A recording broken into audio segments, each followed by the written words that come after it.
ମଣିଷ ଜୀବନରେ ଗ୍ରହ ନକ୍ଷତ୍ରମାନଙ୍କର ଭଲ ଏବଂ ଖରାପ ପ୍ରଭାବ ରହିଥାଏ, ଯଥା ସାମାଜିକ, ଶାରୀରିକ ଏବଂ ଆର୍ଥିକ ଆଦି କ୍ଷେତ୍ରରେ। ଆସନ୍ତୁ ଜାଣିବା ଆଜି ବୁଧ ଗ୍ରହର କ'ଣ ଖରାପ ପ୍ରଭାବ ରହିଛି ମଣିଷ ଜୀବନରେ।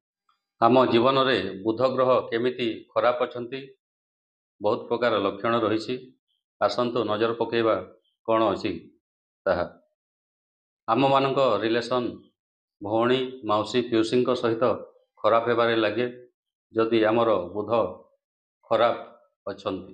ଯଦି ବ୍ୟକ୍ତିଙ୍କର ଜନ୍ମ ଜାତକରେ ବୁଧ ଖରାପ ସ୍ଥାନରେ ଥିବେ, ତେବେ ତାଙ୍କୁ ଧୋକା ମିଳିଥାଏ ଏବଂ ଖରାପ ବ୍ୟକ୍ତିଙ୍କର କଥାରେ ପଡ଼ି ସମୟ ଅପଚୟ ହୋଇଥାଏ।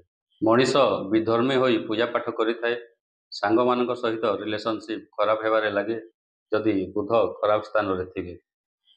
ନଖ ଖରାପ ହେବା, ସ୍ମରଣ ଶକ୍ତି କମିବା, ପାଚନ ଶକ୍ତିରେ ହ୍ରାସ, ଅତ୍ୟଧିକ ଝାଳ ଦେବା, ବାକ୍ ସମସ୍ୟା ଏସବୁ ଖରାପ ବୁଧର ଲକ୍ଷଣ ଅଟେ ମଣିଷ ଶରୀରରେ। ବୁଧ ଆମର ଡିଜିଟାଲ ମନିକୁ ରିପ୍ରେଜେଣ୍ଟ କରେ। ତେଣୁକରି ଯଦି ବୁଧ ଆମର ଖରାପ ଥିବ, ଡିଜିଟାଲ ମାର୍କେଟରେ ଆମର କ୍ଷତି ହେବ, ଅର୍ଥାତ୍ ସେୟାର ମାର୍କେଟ, ମ୍ୟୁଚୁଆଲ ଫଣ୍ଡ ଆଦିରେ କ୍ଷତି ହୋଇଥାଏ।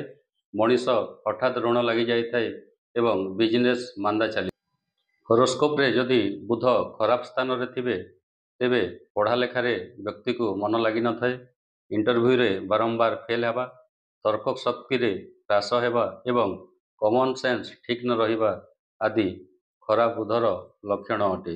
ଆମେମାନେ ନିଜକୁ ନିଜେ ଜାଣିପାରିବା ଏସବୁ ଲକ୍ଷଣ ଦେଖି ବୁଧ ଖରାପ ନା ଠିକ୍ ଜାଗାରେ ଅଛନ୍ତି।